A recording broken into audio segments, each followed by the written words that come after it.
وملائكته يصلون على النبي يا أيها الذين آمنوا صلوا عليه وسلموا تسليما اللهم صل على محمد وعلى آل محمد كما صليت على إبراهيم وعلى آل إبراهيم إنك حميد مجيد.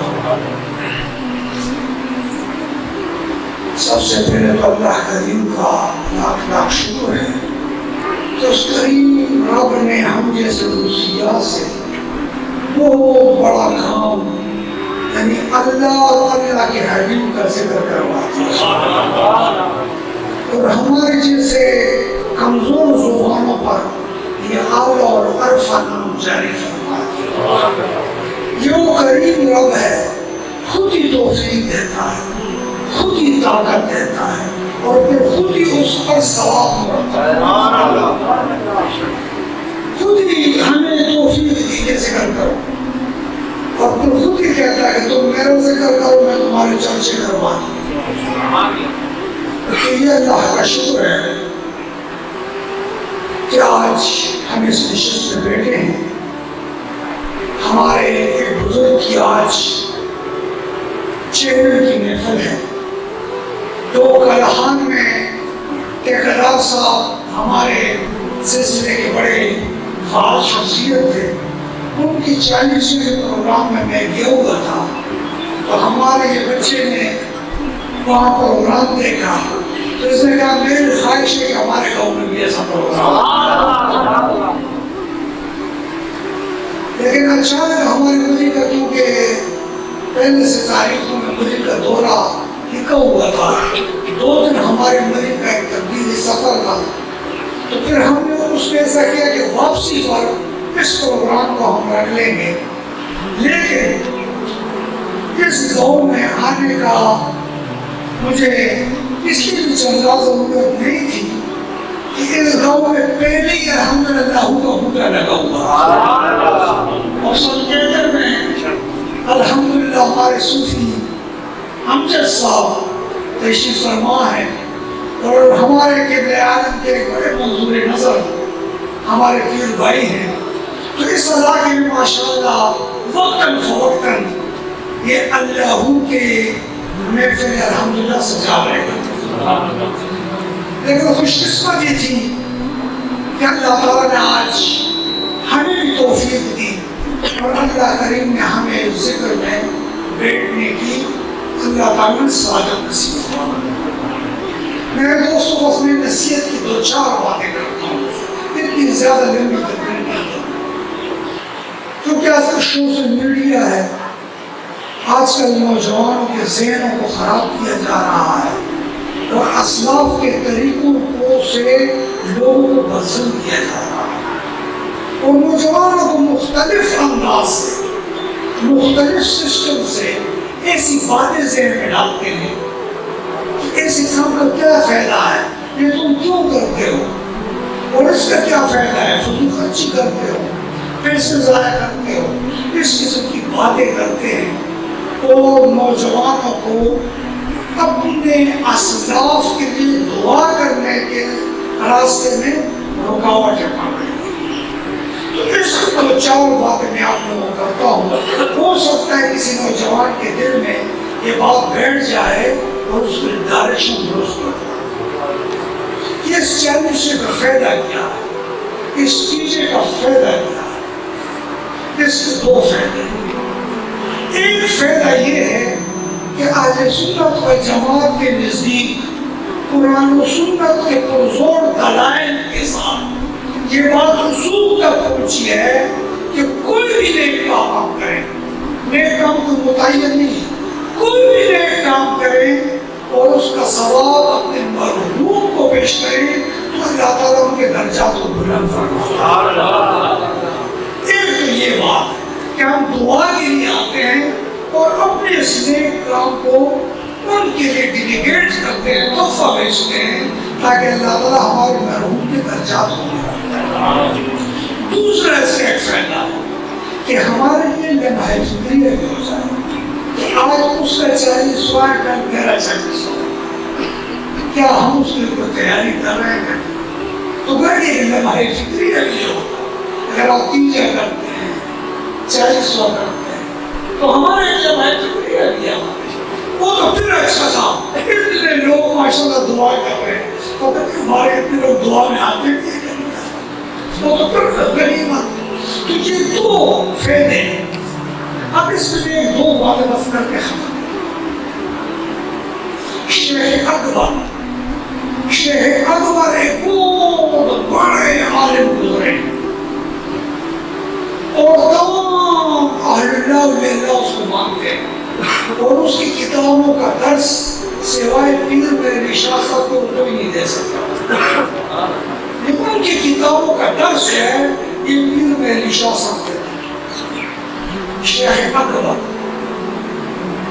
بہت بڑے عالم. ان کے زمانے میں ایک بچہ مشہور ہوا تو اس کو کشف ہوتا. اس بچے کو کیا ہوتا ہے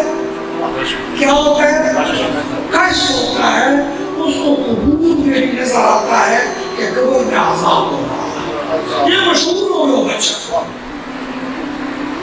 اب لوگ شک کرتے تھے کہ پتہ ہے بھی کہ نہیں ہے جھوٹ بولتا ہے. ایک دن مجلس میں بیٹھے ہوئے تھے. اس مجلس میں شیخ اکبر بھی بیٹھے ہوئے تھے. اچانک اس محفل میں ہی وہ بچہ رونا شروع کر اور بچے کی آنکھوں سے آنسو آنے شروع ہو. شیخ اکبر پوچھتے ہیں ماں کی کا تمہیں کس چیز میں رلایا ہے تو کیوں روتا ہے؟ اس نے کہا کہ قبر میں میری والدہ کو عذاب ہو رہا ہے. قبر میں میری والدہ کو عذاب ہو رہا ہے. کس لیے ہو رہا ہے؟ اب شیخ اکبر فرماتے ہیں کہ مجھ تک ایک حدیث پہنچی تھی کہ 75,000 مرتبہ کلمہ طیبہ پڑھ کر اپنے مرحوم کے لیے پیش کر دے اللہ ان کے قبر سے عذاب اٹھا دیتا. کہتے ہیں یہ حدیث مجھ تک پہنچی تھی اور اس حدیث میں مجھے کچھ اعتراضات تھے. کیا ہے متفق علیہ ہے یہ حدیث صحیح ہے کہ نہیں. حدیث مجھ تک پہنچی تھی لیکن مجھے اس حدیث کے بارے میں ڈاؤٹ تھا. اب میں نے کہا کہ آج 2 امتحان ہو جائیں گے. ایک تو اس حدیث کا پتہ چل جائے گا اور ایک اس بچے کے کشف کا پتہ چل جائے گا. دونوں پتہ چل جائے گا. شیخ اکبر فرماتے ہیں کہ میں نے دل میں کہا کہ یا اللہ میں نے جو 75,000 مرتبہ کلمہ پڑھا ہے میں اس کی والدہ کو بخشنا کہتے ہیں میں نے یہ کہنا تھا کہ چند سیکنڈوں میں وہ بچہ مسکرانا شروع کر دیا. میں نے کہا کہ کس چیز نے تجھے ہنسایا؟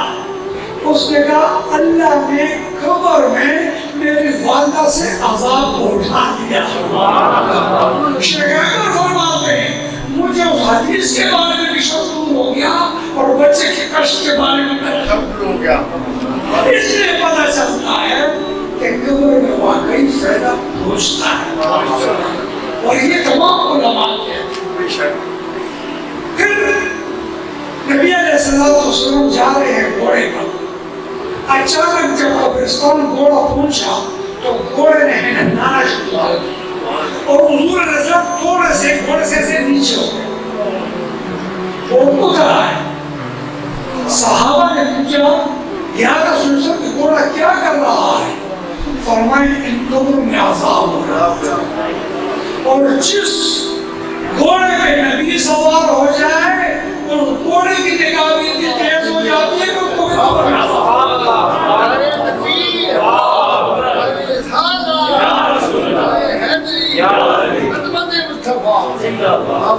ان 2 قبروں میں عذاب ہو رہا ہے تو میرا گھوڑا بھیج دیا. تو آپ ایسا کریں کہ سب ٹہنی لے آئے. تو سب ٹہنی پلایا گیا میرے آقا نے 2 حصوں میں تقسیم کر. ایک قبر میں نگاڑ دیا دوسرے قبر میں نگاڑ دیا. میرے آقا فرماتے ہیں کہ ان 2 قبروں میں عذاب ہو رہا ہے لیکن عذاب کسی بڑے گناہ پر نہیں ہو رہا. عذاب کسی بڑے گناہ پر میرے آقا نے مستقبل کی خبر بھی دے کہ گناہ بھی اتنے بڑے نہیں، ایک بندہ پیشاب کی قطروں سے نہیں بچتا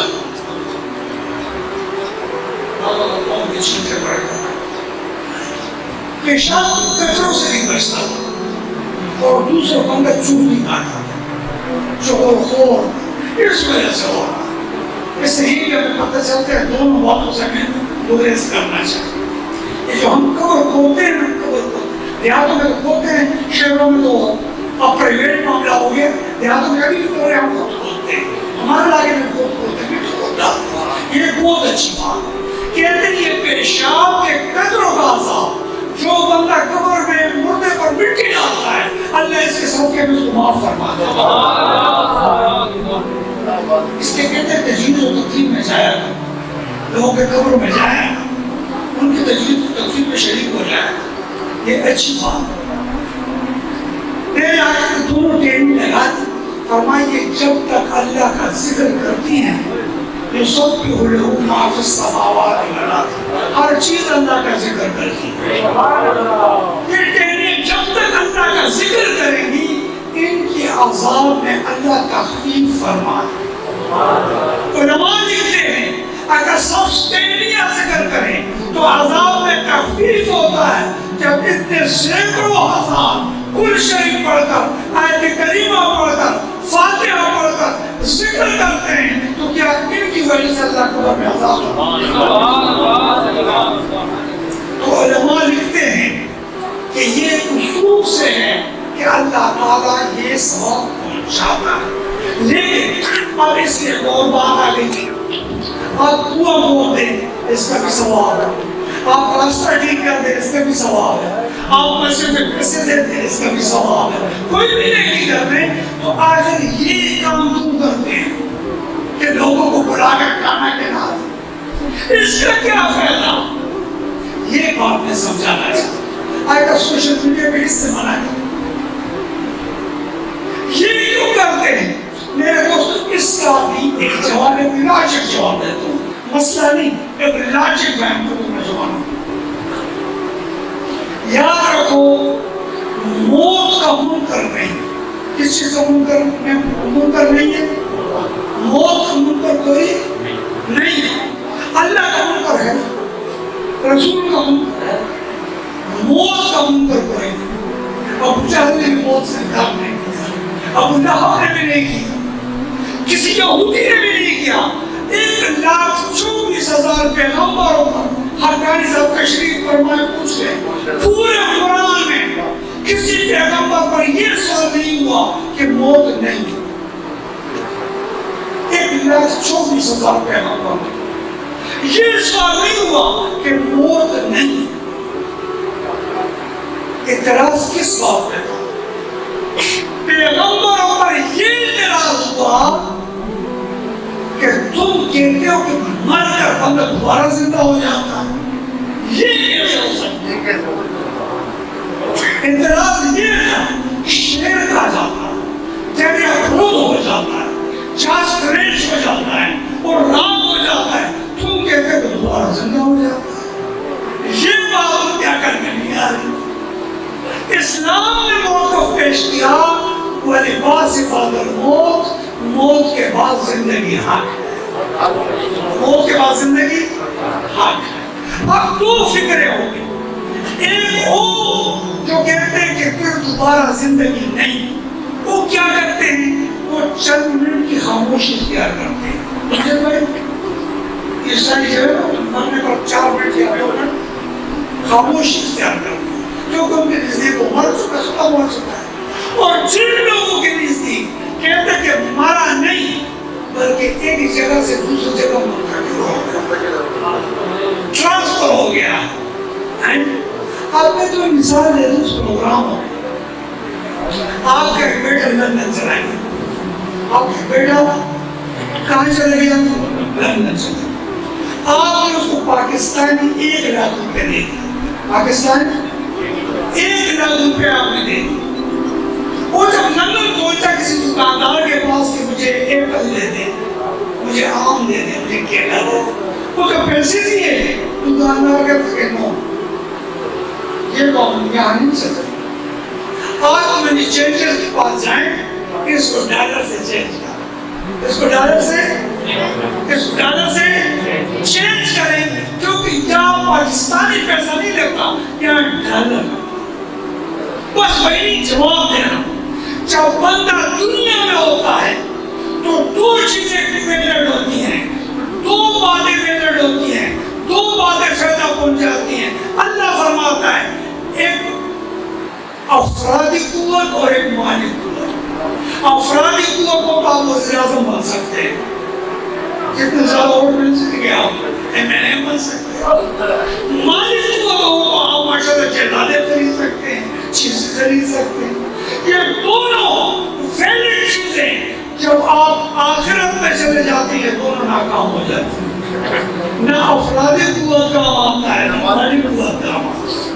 اللہ فرماتا ہے لا ينفع مال ولا بنون الا من اتى الله بقلب سلیم. ورنہ مال کام آتا ہے نہ اولاد کام آتی ہے. تو جب بندہ چلا جاتا ہے یہ اولاد کو لے کے جاتا ہے, مال کو لے کے جاتا ہے. اللہ فرماتا ہے نہیں, یہاں افرادی قوت بھی نہیں چلتی, یہاں مال بھی نہیں چلتا. تو ہمارے حقانی صاحب نے کیا کہا, اس میں کہا آؤ اس کرنسی کو ہم چینج کر لیں, اس کرنسی کو ہم چینج کر لیں. کس چیز سے؟ نیکی اور ثواب سے. کس چیز سے؟ اب سارے میرے کہا سارے میرے ساتھ مل جائیں اور سارے کہیں سبحان اللہ, سبحان اللہ, سبحان اللہ. اب یہاں 200 بندے بیٹھے ہوئے, اب اس افرادی قوت کو ہم نے یوز کیا کریں.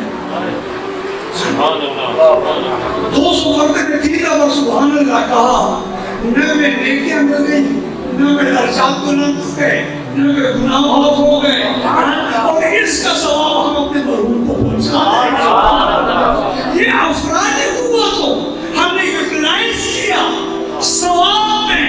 گویا کہ ہم 40واں تیجا اس لیے کرتے ہیں, مال کو چینج کر کے مسلمانوں کے لیے رزق میں تبدیل کر دیتے ہیں, اور مجمع بنا کر ذکر میں مبتلا کر کے اللہ کی یاد میں مبتلا کر کے یوٹیلائز کر کے اس سے ثواب بنا. سبحان اللہ. تو گویا کہ ہمارا جو یہ پروگرام ہوتا ہے یہ اصل میں اس سارے ثواب کو ہم استعمال کرتے ہیں ان لوگوں کہ اتنی ناطق ہوئی, اتنی سبحان اللہ ہوئی. تو افرادی قوت جتنی بھی, اگر ایک دفعہ آپ سارے میرے ساتھ کہیں جو مرحوم کا بہت اچھا ہے, سارے کہیں مرحوم کا بہت اچھا, پھر کہیں جو مرحوم کا بہت اچھا آدمی تھا. اب اس کا کیا فائدہ ہوا؟ ایک جنازہ آ رہا ہے, میرے آقا تشریف فرما ہے, ایک صحابی نے کہا بہت اچھا ہوگا, میرے آقا نے کہا وجبت. دوسرا بندہ آیا ہے, لوگوں نے کہا بہت پیڑا انسان تھا, حضور نے فرمایا وجبت.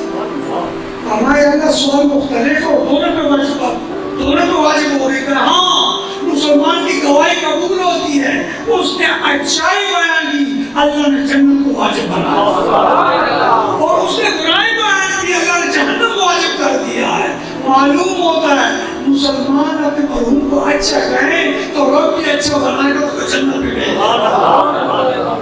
اس میں یہ فائدہ. دوسرا, اب دوسرا فائدہ کہتے ہیں تاکہ کہیں ہم بھی سوچیں, سر پکڑ کے بیٹھ جائیں کہ ہم کس طرف جا رہے ہیں, ڈائریکشن کس طرف. اس کو بس ایک بات کر کے میں ختم کرتا ہوں. ایک بادشاہ تھا, محل میں بیٹھا ہوا ہے, تمام وزراء بیٹھے ہوئے ہیں, تمام سفراء بیٹھے ہوئے ہیں, تمام بڑے بڑے اشرفیہ کے لوگ بیٹھے ہیں. بادشاہ نے ایک سوال کیا, بادشاہ نے ایک سوال کیا کہ تم نے بیوقوف بندہ کون ہے؟ جو کہے گا میں بیوقوف ہوں, یقین کہ مجھے اس کے نام میں. اب بیوقوف تو میں آپ بیوقوف کہتے ہیں, بیوقوف ہوتا اس لیے کہ اپنے آپ کو کرنا کہتا ہے. تو کون کیا کہتے اس میں صوفی بیٹھا ہوا تھا, ایک اللہ والا بیٹھا ہوا تھا. انہوں نے کہا سرکار میں بیوقوف, میں بیوقوف.